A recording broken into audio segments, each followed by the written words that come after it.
Basi imempendeza Mungu injili ya Yesu Kristo ibiriwe mahali hapa. Mungu aliyeziumba mbingu na ukaziumba nchi, Mungu wa Abrahamu, wa Isaka na Yakobo, juu yako hakuna mwingine isipokuwa ni wewe Bwana. Nenda ukanene sawa ninapokupendeza, na ni kwa jina lake Yesu Kristo aliye Bwana na mkombozi wetu. Amina. Kitabu ni Matendo ya Mitume 17 mstari wake ni wa 31.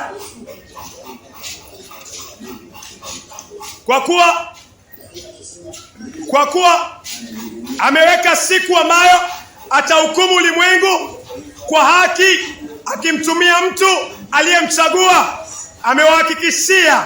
Amewahakikishia watu wote mambo haya kwa kumfufua Kristo kutoka kwa wafu.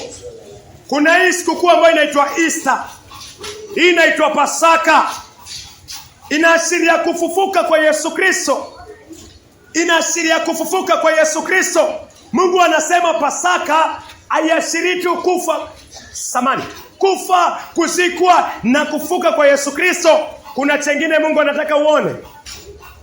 Ndiyo, Yesu alifufuka, Warumi 4 mstari wa 25, kwamba mwanadamu apate kuhesabiwa haki, mwanadamu atubu dhambi zake, alafu amwamini Kristo aliyekufa, aliyezikwa na aliyefufuka, ili mwanadamu ahesabiwe haki. So Pasaka inaeka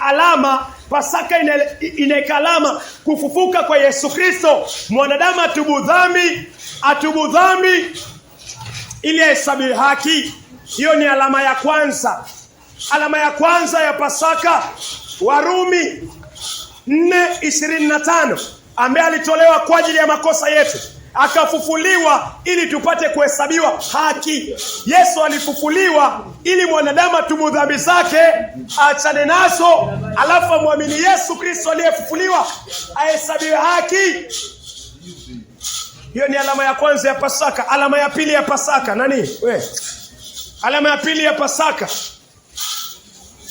inasema hivi kwa Matendo ya Mitume 17 mstari wake ni wa 31, kwa kuwa ameweka siku ambayo atahukumu ulimwengu kwa haki, akimtumia mtu.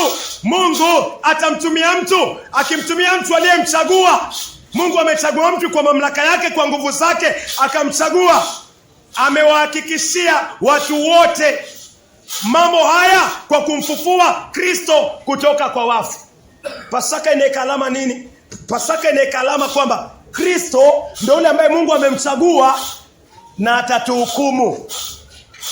Utasimama mbele ya kiti cha hukumu cha Yesu Kristo. Alama ya pili ya Pasaka ni kwamba Mungu anatuhakikishia. Umekula chapati pengine unasema ni Pasaka. Kwa nini? Yesu amefufuka. Mungu anakuambia Yesu amefufuka, lakini unafaa ujue sababu ya kwa nini amefufuka ni amemfufua Yesu kukuhakikishia kwamba kuna siku mimi na wewe tutahukumiwa.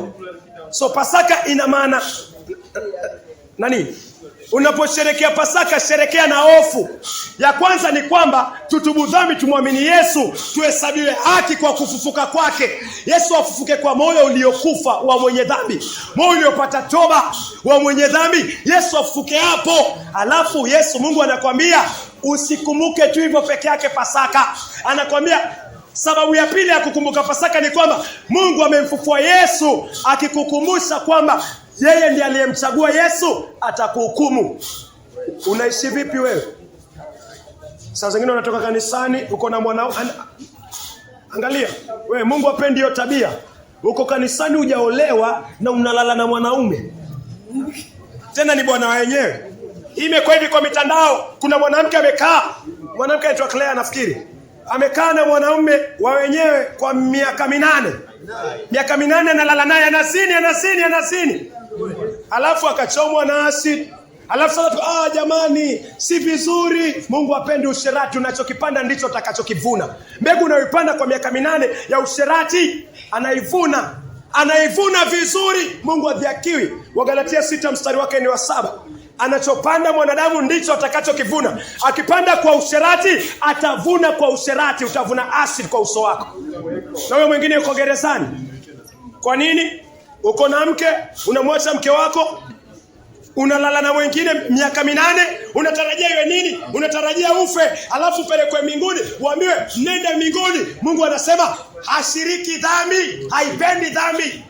Fanya zina, endelea kufanya zina, bobea kwa ushoga, bobea kwa usharati, bobea kwa pornografia, lakini jua ni mbegu unayopanda na kuna siku utaivuna peupe pakavu. Uko tayari kuvuna asili kwa uso wako? Kama uko tayari, wachana na bibia wenyewe, wachana na bwana wenyewe, nenda uolewe, nenda uoe. Ishi maisha matakatifu, hakuna shortcut kuingia mbinguni. Lazima utubu dhambi, lazima umwamini Kristo, lazima ugeuke kwa maovu yote, lazima uishi maisha matakatifu ndani ya Kristo Yesu. Hivyo ndio Mungu anasema. So tusisherekee Pasaka na mtazamo mmoja kwamba Yesu amekufa, amezikwa, amefufuka. Twasherekea kwamba tumehesabiwa haki. Mungu anakuambia kuna sababu nyingine ya Pasaka. Na hii sababu taisoma tena tafadhali. Matendo ya Mitume 17 mstari wa 31. Kwa kuwa ameweka siku ambao atahukumu ulimwengu kwa haki, akimtumia mtu aliyemchagua. Mungu akitumia mtu aliyemchagua, amewahakikishia watu wote mambo haya kwa kumfufua Kristo kutoka kwa wafu. Mungu amemfufua Yesu kutoka kwa wafu. Kukuhakikishia hiyo ni Pasaka, na nakuhakikishia atakuhukumu kupitia Yesu Kristo. So Pasaka paka uchunge.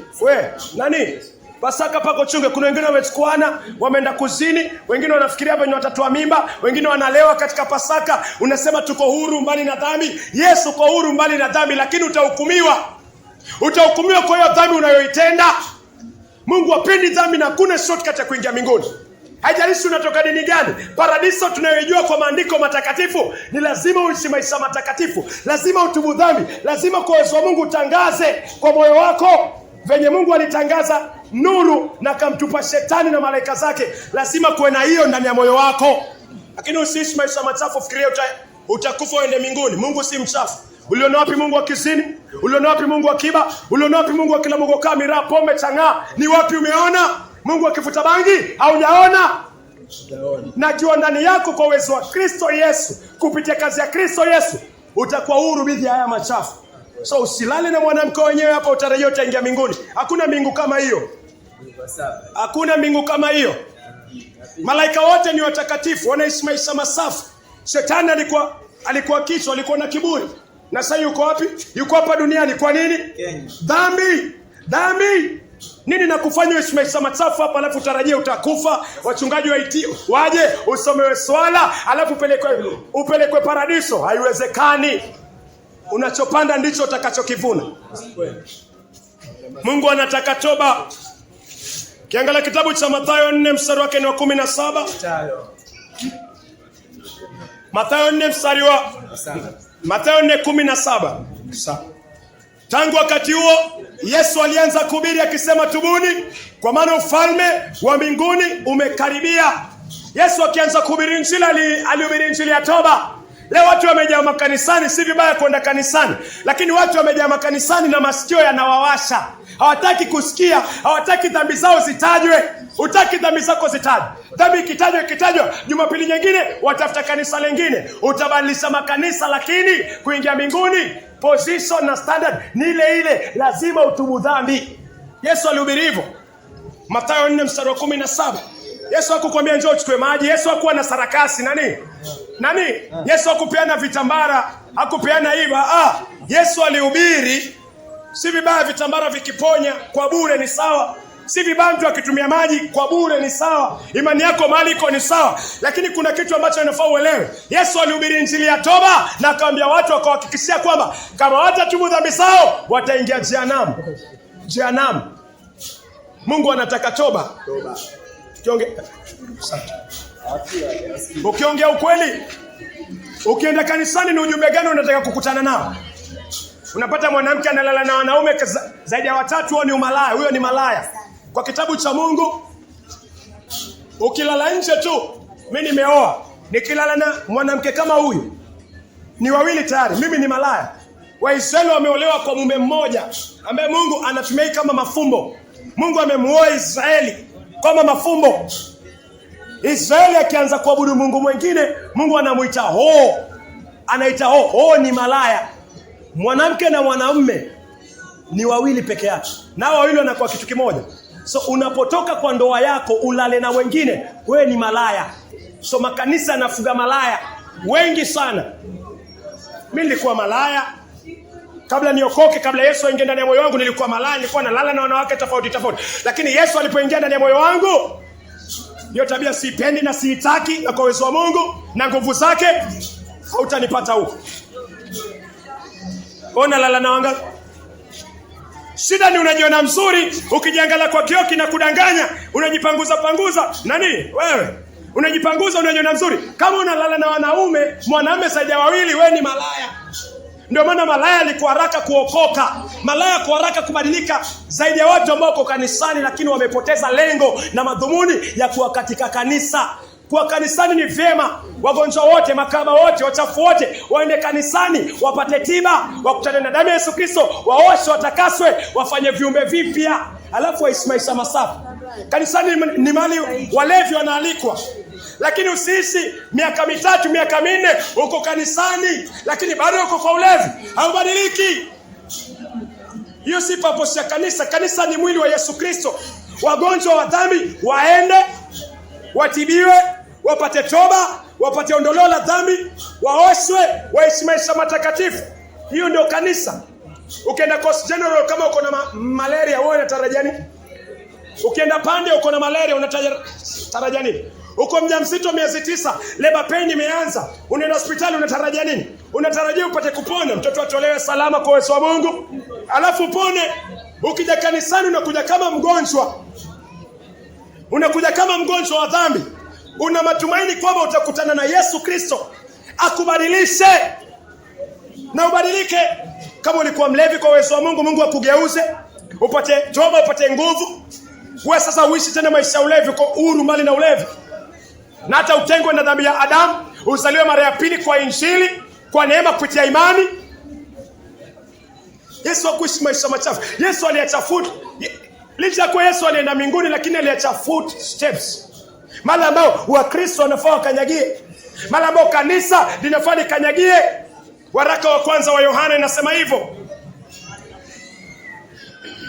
Yesu aliacha foot steps.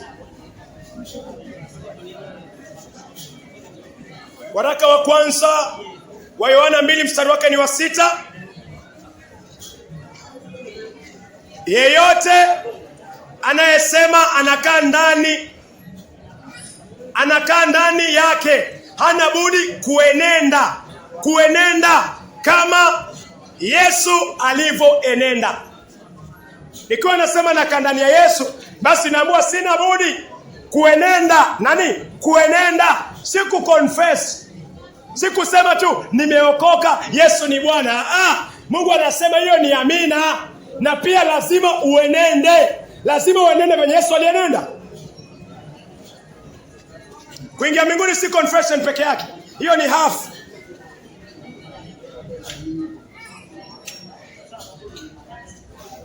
Wakolosai pia inasema hivyo, naamini Wakolosai 2 mstari wake ni wa 6. Acha niangalie. Ya hivyo basi, kama vile mlivyopokea Kristo Yesu kuwa Bwana, endeleeni kukaa ndani yake. Endeleeni kukaa ndani yake. Hivyo ndio Mungu anasema. Unapompokea Yesu Kristo, lazima uendelee kukaa ndani yake. Usikae kanisani unaishi maisha machafu. Unaishi maisha machafu kanisani, alafu unasema niliokoka 2001 umeishi maisha gani? 2016 umeishi maisha gani? 2026 unaishi maisha gani mpaka sasa hivi? So usibaki kusema kwamba mimi niliokoka ile siku, lakini unaogelea kwa dhambi, usherati, uzinzi. Maandiko yanasema no, hakuna salvation kama hiyo. Yule ambaye ameokoka lazima enende kama vile Yesu Kristo alienenda. Kuna kitu kimoja ambacho tumekuwa tukishiriki ambao unafaa uelewe sana. Hii sherehe ambayo tunaisherehekea inaitwa Easter. Pia ni Pasaka. Yesu Kristo akiwa mwana kondoo Pasaka. Ina kumbukumbu katika sehemu mbili ama zaidi. Sehemu ya kwanza inatukumbusha kwamba Yesu alifia dhambi zetu, tusiishi tena maisha ya dhambi. Yesu akazikwa alafu akafufuka. Warumi 4:25 ambaye alitolewa kwa ajili ya makosa yetu, akafufuliwa ili tupate kuhesabiwa haki. So Easter, kufufuka kwa Yesu Kristo, inaweka alama kwamba kwa Warumi 4:25 Yesu amefufuka, mwanadamu atubu dhambi, ahesabiwe haki. Ya kwanza. Ya pili ni Matendo ya Mitume. Hii huenda hujaisikia. Kama umesikia, Mungu akubariki. Matendo ya Mitume. Matendo ya Mitume 17:31. Usisahau Easter ni kufufuka kwa Yesu Kristo. Inanikumbusha nini na kukumbusha nini? Kwa kuwa ameweka siku, Mungu ameweka siku, atahukumu ulimwengu kwa haki, akimtumia mtu aliyemchagua. Amewahakikishia watu wote. Mungu amewahakikishia watu wote mambo haya. Mambo gani? Ya kuhukumu ulimwengu. Mambo haya kwa kumfufua Kristo, kwa kumfufua Kristo kutoka kwa wafu. Yesu amefufuliwa, Mungu akikukumbusha kwamba atakuhukumu. So Pasaka, ya mtazamo wa kwanza tumesamehewa, tumehesabiwa haki. Ya mtazamo wa pili, Mungu anasema amemfufua Yesu, akikuhakikishia kwamba atamtumia Yesu kukuhukumu. Pasaka si venye tunaifikiria kwa mtazamo mmoja. Kidogo. Pasaka si venye unaifikiria kwa mtazamo mmoja. Unafikiri Pasaka ni kula chapati, si vibaya. Kula kuku, Mungu akiruhusu kula vizuri sana. Lakini unafaa uelewe Pasaka, unafaa ujue kuna hatari kubwa sana kama unasherekea kufufuka kwa Yesu Kristo, ukishukuru kwamba umekuwa huru mbali na dhambi, alafu unaishi maisha machafu. Kwa sababu Pasaka iko na alama yake. Alama ya kwanza ni Yesu amekufa, amefufuka, tumehesabiwa haki. Tuko sawa, tumehesabiwa haki, tumetubu dhambi, tumegeuka. Lakini alama ya pili ni hatari. Alama ya pili ni kwamba tumesoma kwa Matendo ya Mitume, tutarejelea tena tafadhali. Matendo ya Mitume 17:31. Kwa kuwa Mungu ameweka siku ambayo atahukumu ulimwengu kwa haki, akimtumia mtu aliyemchagua. Amewahakikishia watu wote. So Pasaka ni nini? Pasaka ni Mungu anatuhakikishia kwamba atatuhukumu. Amewahakikishia watu wote mambo haya kwa kumfufua Kristo kutoka kwa wafu. Yesu amefufuliwa, Mungu anakuhakikishia kwamba atakuhukumu. Mungu amemfufua Yesu akikuhakikishia kwamba kuna siku tutahukumiwa. Pasaka inaanza kuogopesha sasa kidogo baba. Pasaka inaanza kuogopesha sasa. Maana kwa Kristo wengi wako kanisani, tunashirikia Pasaka tukifurahi, tukikesha vizuri, si vibaya. Vizuri si vibaya. Lakini tukitoka hapo ni wawili. Girlfriend na boyfriend wanaenda wanazini. Alafu tunasema Pasaka ilikuwa nzuri sana. Nani? Pasaka mambo mawili. Tumekuwa huru mbali na dhambi, tutubu. Alafu ya pili ni kwamba Mungu anamfufua Yesu, akitukumbusha, akwambia unaona namfufua Yesu, jua kabisa nitakuhukumu. So Yesu akifufuka, Mungu anakuhakikishia kwamba kuna siku mimi na wewe tutahukumiwa. Tutahukumiwa na Yesu Kristo. Hapa Pasaka inaanza kuwa nzito sasa.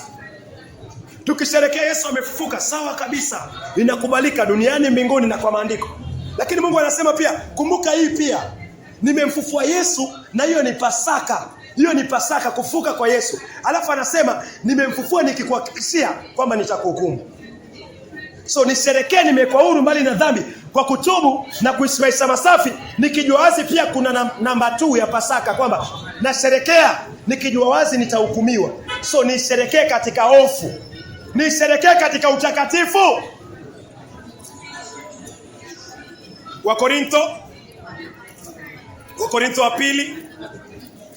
Hii ndio Pasaka. Hii ni Pasaka. Sehemu ya pili ya Pasaka ni kwamba utahukumiwa.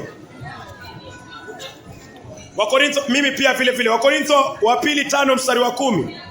Wakorintho wa pili 5 mstari wa 10. Kwa kuwa sisi sote, Mungu anasema sisi sote. Mslamu atakuwa wapi hapo? Ndani.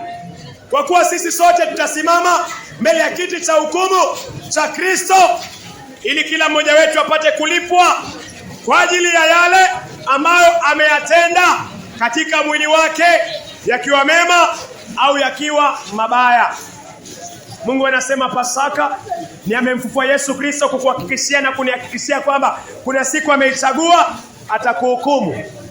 Geuka kutoka kwa dhambi. Kiri dhambi zako zote, achana nazo. Weka imani kwa damu ambayo Yesu Kristo ameimwaga pale Golgotha. Dhambi zako ziondolewe. Mungu haipendi dhambi, Mungu hapendi zinaa. Mungu hapendi watu waishi maisha machafu, Mungu hapendi waganga. Hapendi ushirikina, na wapenda wageuke, awapokee, lakini hapendi kitu kinaitwa uganga na uchawi. Mungu hapendezwi na njia mbaya, geuka kwa njia zako mbaya. Maandiko yanasema hivyo. Mungu ni mtakatifu na ndani yake hakuna dhambi.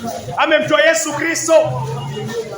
Ndio maana kuna Pasaka, kwa kufa, kwa kuzikwa na kufuka kwa Yesu Kristo. Yesu afuke ndani ya moyo. Yesu afuke ndani ya moyo. Moyo uliokufa na dhambi, Yesu afuke ndani ya huo moyo. Mungu anasema geuka kwa njia mbaya, ipendi njia mbaya. Hakuna shortcut ya kuingia mbinguni, lazima utubu. Lazima ugeuke kwa njia mbaya. Lazima muamini Yesu, lazima utangaze vita na dhambi. Lazima utangaze vita na dhambi, hakuna shortcut. Hakuna shortcut ya kuingia paradiso. Ni lazima ugeuke kwa njia mbaya. Lazima uweke imani kwa damu ya Yesu Kristo. Lazima uenende kwa njia za Mungu kila siku. Kila siku. Kila siku. Mungu anataka toba, kuitambua dhambi, kuikiri dhambi na kuachana nayo, na kuweka imani kwa Yesu Kristo na kuishi maisha masafi na matakatifu.